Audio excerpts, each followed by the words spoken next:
খবর শুনছেন আশা news channel থেকে। আজ জানাবো পশ্চিমবঙ্গ দেশ বিশ্বের বাছাই করা 50টি গুরুত্বপূর্ণ তাজা খবর। চ্যানেলে নতুন হয়ে থাকলে চ্যানেলটিকে অবশ্যই সাবস্ক্রাইব করবেন। খবরের শুরুতেই সংবাদ শিরোনাম। মদন মিত্রের চরম ইউটার্নে তোলপাড় বাংলা। ঋতব্রত শিবিরে যাওয়ার মাত্র 48 ঘন্টার মধ্যে বিধানসভায় মমতার মঞ্চে হাজির। কুণালের বিস্ফোরক দাবিতে শুরু নতুন রাজনৈতিক জল্পনা। বিশ্বকাপ ফাইনালে আর্জেন্টিনাকে ঘিরে বড় বিতর্ক। রাজনৈতিক চাপের অভিযোগে ফিফাকে কড়া পদক্ষেপ। বিশ্ব ফুটবল মহলে তীব্র চাঞ্চল্য।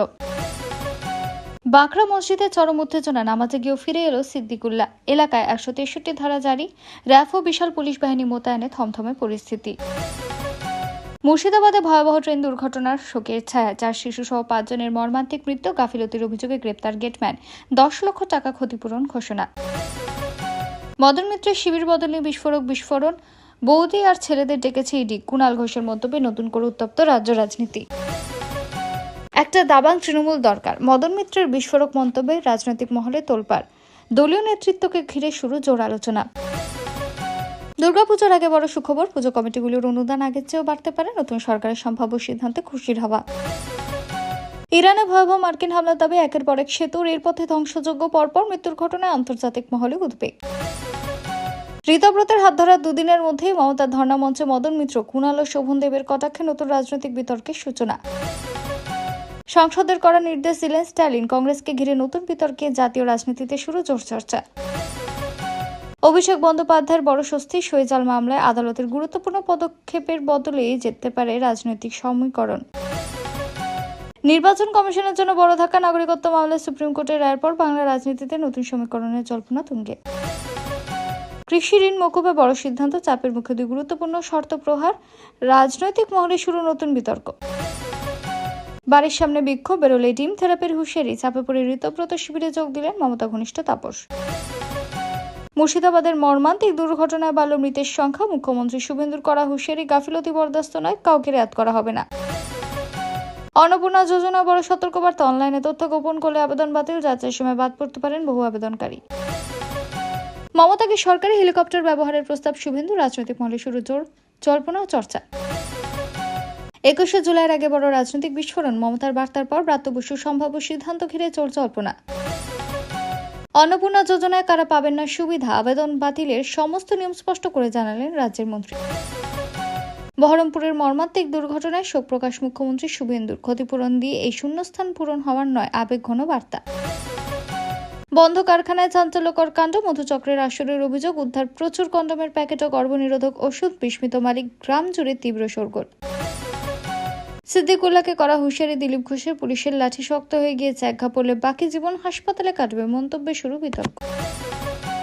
ঘন ঘন দলবদলে ফের চমক। এবার ঋতব্রত শিবিরে যোগ দিলেন প্রাক্তন বিধায়ক বিশ্বজিৎ দাস। নতুন রাজনৈতিক সমীকরণের জল্পনা। কোয়েলের পর তৃণমূলে আরও বড় ধাক্কা। রাজ্যসভার আরও এক সাংসদের ইস্তফার জল্পনায় সরগরম। বহু প্রতীক্ষার অবসান হতে চলেছে। 21শে জুলাইয়ের মধ্যে পেনশনভোগীদের অ্যাকাউন্টে বকেয়া ডিএর টাকা জমতে পারে। শুরু জোর চর্চা। 3 দিনের সফরে আজ রাজ্যে অমিত শাহ। মুখ্যমন্ত্রী জানাবেন স্বাগত। বড় প্রকল্প ঘোষণার সম্ভাবনা ঘিরে বাড়ছে জল্পনা। দমদম বিমানবন্দরের মসজিদ বিতর্কে সিদ্দিকুল্লাহর হুঙ্কার। বাংলায় 4 কোটি মুসলিম নামাজ পড়বই। মন্তব্যে উত্তপ্ত রাজনৈতিক মহল। দল ছাড়া 24 ঘন্টার মধ্যে কোয়েলকে ঘিরে তীব্র রাজনৈতিক আক্রমণ। একযোগে কড়া ভাষায় নিশানা মহুয়া কল্যাণের। কোয়েলের পর নিশানা আবারও এক তৃণমূল সাংসদ। ফোন আলাপের রেকর্ড ঘিরে বঙ্গ রাজনীতিতে শুরু নতুন তোলপাড়। এসআইআর এর নাম না থাকলে কি মিলবে স্বস্তি।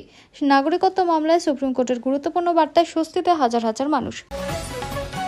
12.5 লাখ নেতাকর্মীকে নিয়ে আত্মসমর্পণের ঘোষণা। দেখা হবে দেশে। হাসিনার বার্তা। আওয়ামী লীগের সভায় তুমুল আলোড়ন। যুবশক্তি বেকার ভাতার টাকা পেতে কোন নথি বাধ্যতামূলক। প্রয়োজনীয় ডকুমেন্ট সংগ্রহ। কলেজ বিশ্ববিদ্যালয়ে উপচে পড়া ভিড়। ইসরোতে বড় ধাক্কা। একসঙ্গে 100 বিজ্ঞানীর পদত্যাগ। শুধু মোটা বেতনের লোভ নয়, সামনে এলো আরও একাধিক কারণ। পুরীর রথযাত্রায় ভয়াবহ দুর্ঘটনা। পদপিষ্ট বহু মানুষ। অন্তত 1 জনের মৃত্যু। আহঙ্কের সংখ্যা একাধিক বলে দাবি। কোয়েলের ইস্তফার পর মমতার কড়া বার্তা। যাওয়ার হলে 21শে জুলাইয়ের আগেই চলে যান। নতুন দল গঠনের জল্পনা। উত্থাল রাজনীতি। দেখে নেব বিস্তারিত খবর। প্রিয় বন্ধু বাংলার প্রতিবেদনে দাবি করা হয়েছে যে মদন মিত্রকে ঘিরে তৈরি হওয়া রাজনৈতিক নাটকীয়তার মধ্যে নতুন করে জল্পনা ছড়িয়েছে। ঋতব্রত শিবিরে যাওয়ার মাত্র 48 ঘন্টার মধ্যেই তাকে আবার বিধানসভায় মমতার মঞ্চে দেখা যায়। ঘটনাকে কেন্দ্র করে রাজনৈতিক মহলে নানা প্রশ্ন উঠছে, তবে এটা আনুষ্ঠানিকভাবে শিবিরে প্রত্যাবর্তনের ঘোষণা ছিল কিনা তা স্পষ্ট নয়। তৃণমূল নেতা কুণাল ঘোষ দাবি করেন যে মদন মিত্রের এই উপস্থিতি প্রমাণ করে যে রাজনৈতিক পরিস্থিতি এখনো পরিবর্তনশীল এবং বিষয়টি নিয়ে অতিরঞ্জিত ব্যাখ্যা ঠিক নয়। তিনি আরও ইঙ্গিত দেন যে মদনকে ঘিরে নানা জল্পনা তৈরি হলেও ভবিষ্যতে রাজনৈতিক অবস্থান সম্পর্কে এখনই নিশ্চিত সিদ্ধান্তে পৌঁছানো উচিত নয়। এর আগে মদন মিত্র মমতা ঘনিষ্ঠ শিবিরের বিভিন্ন রাজনৈতিক পদ থেকে ইস্তফা দিয়ে ঋতব্রত শিবিরে যোগ দেন। সেই সময় তিনি বলেন তিনি তৃণমূল ছাড়ছেন না, বরং এক ঘর থেকে আরেক ঘরে যাচ্ছেন। একই সঙ্গে দলের বর্তমান নেতৃত্বের সমালোচনাও করেন। অন্যদিকে মমতা বন্দ্যোপাধ্যায় প্রকাশ্যে বলেন যে যারা দল ছাড়তে চান তারা চলে যেতে পারেন এবং দল তাদের নিজস্ব শক্তিতে এগিয়ে চলবে। তিনি আরও দাবি করেন মদন তার পরিবারের বিরুদ্ধে ইডির তলবের বিষয়টি আগেই জানিয়েছিলেন। সব মিলিয়ে মদন মিত্রকে বিধানসভায় মমতার মঞ্চে দেখা যাওয়ার ঘটনায় নতুন করে রাজনৈতিক জল্পনা তৈরি হলেও এটি তার শিবিরে পরিবর্তনের আনুষ্ঠানিক প্রত্যাহার ছিল এমন নিশ্চিত তথ্য এখনো সামনে আসেনি। বিভিন্ন পক্ষ এ বিষয়ে ভিন্ন ভিন্ন দাবি করেছে। তামিলনাড়ুর রাজনীতিতে ডিএমকে ও কংগ্রেসের সম্পর্ক নিয়ে নতুন বিতর্ক। ডিএমকে নেতা এম.কে. স্ট্যালিনের দলের সাংসদদের প্রকাশ্য কংগ্রেসকে নিয়ে মন্তব্য না করার এবং জোট সংক্রান্ত বিষয় নিয়ে সতর্ক থাকার নির্দেশ দেওয়া হচ্ছে বলে দাবি। বিতর্কের সূত্রপাত হয় কংগ্রেসের একাংশের পক্ষ থেকে ডিএমকের সঙ্গে ক্ষমতা ভাগাভাগি ও জোটের ভবিষ্যৎ নিয়ে প্রকাশ্য মন্তব্যের পর স্ট্যালিন স্পষ্ট বার্তা দেন যে এই ধরনের বিষয় প্রকাশ্যে আলোচনা না করে দলের অবস্থান মেনেই চলতে হবে। একই সঙ্গে ডিএমকে নেতৃত্ব জানায় কংগ্রেসের সঙ্গে মতপার্থক্য থাকলেও জোট নিয়ে অযথা বিভ্রান্তি ছড়ানো উচিত নয়। অন্যদিকে কংগ্রেস নেতৃত্ব বিজেপি ডিএমকে জোটের সম্ভাবনা নিয়ে জল্পনা উড়িয়ে দিয়েছে এবং জানিয়েছে দু দলের আদর্শ সম্পূর্ণ আলাদা। তবে ডিএমকে কংগ্রেস সম্পর্কে এবং ভবিষ্যৎ রাজনৈতিক সমীকরণ নিয়ে আলোচনা অব্যাহত রয়েছে। সব মিলিয়ে স্ট্যালিনের এই নির্দেশের মূল উদ্দেশ্য ছিল জোট রাজনীতি নিয়ে দলের অবস্থান এক রাখার চেষ্টা এবং সাংসদের অনিয়ন্ত্রিত মন্তব্য থেকে নতুন বিতর্ক এড়ানো। তবে বিষয়টি নিয়ে বিভিন্ন রাজনৈতিক মহলে আলোচনা এখনো চলছে।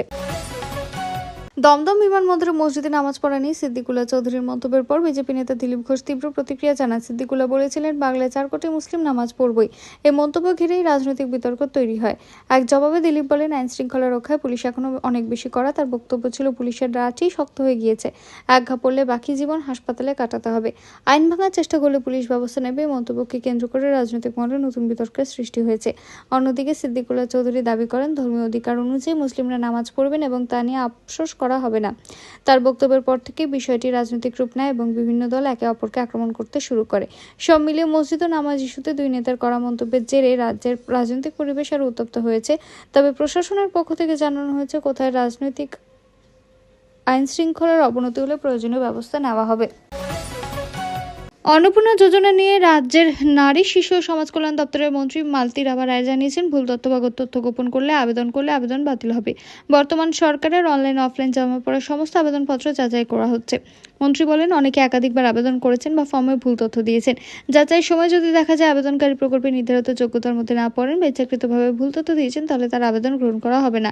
তিনি আরও আশ্বাস দেন যে প্রকৃত যোগ্য কোনো মহিলা প্রকল্পের সুবিধা থেকে বঞ্চিত হবেন না। নতুন সরকার হওয়ায় যাচাই প্রক্রিয়া কিছুটা সময় লাগছে, তাই আবেদনকারীদের ধৈর্য ধরে অপেক্ষা করার অনুরোধ জানানো হয়েছে। সরকারের বক্তব্য অনুযায়ী স্থায়ী সরকারি চাকরিজীবী, নিয়মিত সরকারি পেনশন পাত্র, আয়করদাতা এবং সরকারি নিয়ম অনুযায়ী অযোগ্য ব্যক্তিরা এই প্রকল্পের সুবিধা পাবেন না। পাশাপাশি যারা ভুয়ো বা গোপন তথ্য দিয়ে আবেদন করেছেন তাদের আবেদনও বাতিল করা হবে। যাচাই প্রক্রিয়া সম্পূর্ণ হওয়ার পর চূড়ান্ত তালিকা প্রকাশ করা হবে এবং শুধুমাত্র যোগ্য আবেদনকারীদের ব্যাংক অ্যাকাউন্টে অন্নপূর্ণা যোজনার আর্থিক সহায়তার টাকা পাঠানো হবে। বিধানসভা সই জালিয়াতি মামলায় তৃণমূলের সর্বভারতীয় সাধারণ সম্পাদক অভিষেক বন্দ্যোপাধ্যায় আপাতত বড় আইনি স্বস্তি পেয়েছেন। কলকাতা হাইকোর্ট তার বিরুদ্ধে দেওয়া অন্তর্বর্তী আইনি সুরক্ষার মেয়াদ আরও 1 মাস বাড়িয়েছে বলে জানা গিয়েছে। এই সময়ের মধ্যে তদন্ত চললেও তার বিরুদ্ধে কোনো কঠোর পদক্ষেপ নেওয়া যাবে না। এই মামলার সূত্রপাত বিধানসভায় পরিষদের দলের একটি চিঠিতে কয়েকজন বিধায়কের স্বাক্ষর নিয়ে জালিয়াতির অভিযোগকে কেন্দ্র করে। সে অভিযোগের তদন্ত করছে সিআইডি। অভিষেক বন্দ্যোপাধ্যায়ের আগে এফআইআর খারিজের আবেদন নিয়ে হাইকোর্টের দ্বারস্থ হন। আদালত ইতিমধ্যে রাজ্যকে নোটিশ দিয়েছে এবং মামলার পরবর্তী শুনানি আগামী সপ্তাহে হওয়ার সম্ভাবনা রয়েছে। এর আগে আদালতের নির্দেশে অভিষেক বন্দ্যোপাধ্যায় সিআইডির সামনে হাজিরা দিয়ে তদন্তে সহযোগিতা করেছিলেন। হাইকোর্ট স্পষ্ট জানিয়েছিল তদন্তে সহযোগিতা করতে হবে, তাহলে আইনি সুরক্ষা বহাল থাকবে। এই আইনি স্বস্তির খবর সামনে এলো তখন তৃণমূলের অভ্যন্তরীণ দল এবং রাজনৈতিক টানাপোড়েন নিয়ে জোর আলোচনা চলছে। তবে আদালতের এই নির্দেশ শুধুমাত্র অন্তর্বর্তী আইনি সুরক্ষা, মামলা চূড়ান্ত রায় এখনো হয়নি এবং সই জালিয়াতির অভিযোগে তদন্ত চলছে। নাগরিকত্ব ও ভোটার তালিকা অর্থাৎ এসআইআর সংক্রান্ত মামলায় সুপ্রিম কোর্টের সাম্প্রতিক পর্যবেক্ষণকে কেন্দ্র করে নতুন রাজনৈতিক বিতর্ক শুরু হয়েছে। আদালত স্পষ্টভাবে জানিয়েছে, ভোটার তালিকা থেকে কারো নাম বাদ পড়লে তিনি স্বয়ংক্রিয়ভাবে ভারতীয় নাগরিকত্ব হারাবেন না। নাগরিকত্ব নির্ধারণের জন্য আইনি প্রক্রিয়া অনুসরণ করতে হবে এবং নির্বাচন কমিশন একতরফাভাবে কাউকে অনাগরিক ঘোষণা করতে পারে না। আদালত আরও জানায়, ভোটার তালিকা থেকে নাম বাদ গেলেও সংশ্লিষ্ট ব্যক্তি অন্যান্য সরকারি সুবিধা থেকে স্বয়ংক্রিয়ভাবে বঞ্চিত হবে না। যদি কারো রেশন কার্ড বা অন্য সুবিধা বাতিল করা হয়, তাহলে তিনি সংশ্লিষ্ট হাইকোর্টের দ্বারস্থ হতে পারবেন। এই পর্যবেক্ষণের পর রাজনৈতিক মহলে নানা প্রতিক্রিয়া দেখা দিয়েছে। বিরোধী শিবিরের দাবি, মন্তব্য নির্বাচন কমিশনের অবস্থানের উপর প্রশ্ন তুলছে এবং বহু সাধারণ মানুষের জন্য স্বস্তির বার্তাও দিয়েছে। অন্যদিকে নির্বাচন কমিশনের বক্তব্য, ভোটার তালিকা সংশোধনের কাজ আইন অনুযায়ী চলছে এবং নাগরিকত্ব নির্ধারণের চূড়ান্ত ক্ষমতা কমিশনের নয়। বাংলার রাজনীতিতে এই রায়কে ঘিরে নতুন করে আলোচনা শুরু হয়েছে, তবে আদালত এখনো চূড়ান্ত রায় দেয়নি। আপাতত সুপ্রিম কোর্টের মৌখিক পর্যবেক্ষণ অনুযায়ী ভোটার তালিকা থেকে নাম বাদ যাওয়া এবং নাগরিকত্ব হারানো দুটি আলাদা বিষয়। এই আইনসম্মত প্রক্রিয়া ছাড়া কাউকে নাগরিকত্ব থেকে বঞ্চিত করা হবে না। মুর্শিদাবাদের কর্ণ সুবর্ণ স্টেশনের কাছে একটি লেভেল ক্রসিংয়ে শুক্রবার সকালে একটি মর্মান্তিক দুর্ঘটনা ঘটে। নিমতিতা কাটোয়া প্যাসেঞ্জার ট্রেন একটি স্কুল ভ্যান এবং একটি সাইকেলকে ধাক্কা দিলে অন্তত 5 জনের মৃত্যু হয়, যার মধ্যে 4 জন শিশু ছিল। আরও কয়েকজন শিশু ও ভ্যান চালক গুরুতর আহত হয়ে হাসপাতালে ভর্তি। প্রাথমিক তদন্তে অভিযোগ ওঠে, লেভেল ক্রসিংয়ের গেট সময় মতো বন্ধ করা হয়নি। স্থানীয়দের অভিযোগ, গেট খোলা থাকায় স্কুল ভ্যানটি রেললাইন পার হতে গেলে দ্রুতগতির ট্রেন সেটিকে ধাক্কা দেয়। ঘটনার পর ব্যাপক উত্তেজনা ছড়িয়ে পড়ে এবং দায়িত্বে থাকা রেল গেটম্যানকে গ্রেপ্তার করা হয়। রেলও পৃথক তদন্তের নির্দেশ দিয়েছে। রেলমন্ত্রী নিহত প্রত্যেকের পরিবারের জন্য 10 লক্ষ টাকা করে ক্ষতিপূরণ ঘোষণা করেছে। পাশাপাশি রাজ্য সরকার নিহতের পরিবারকে 5 লক্ষ টাকা করে আর্থিক সহায়তার ঘোষণা করেছে। ঘটনার পর মুখ্যমন্ত্রী শুভেন্দু অধিকারী গভীর শোক প্রকাশ করে বলেন, গাফিলতি কোনোভাবেই বরদাস্ত করা হবে না। তিনি জানান, ঘটনার পূর্ণাঙ্গ তদন্ত করা হবে এবং যাদের দায় প্রমাণিত হবে তাদের বিরুদ্ধে কঠোর ব্যবস্থা নেওয়া হবে।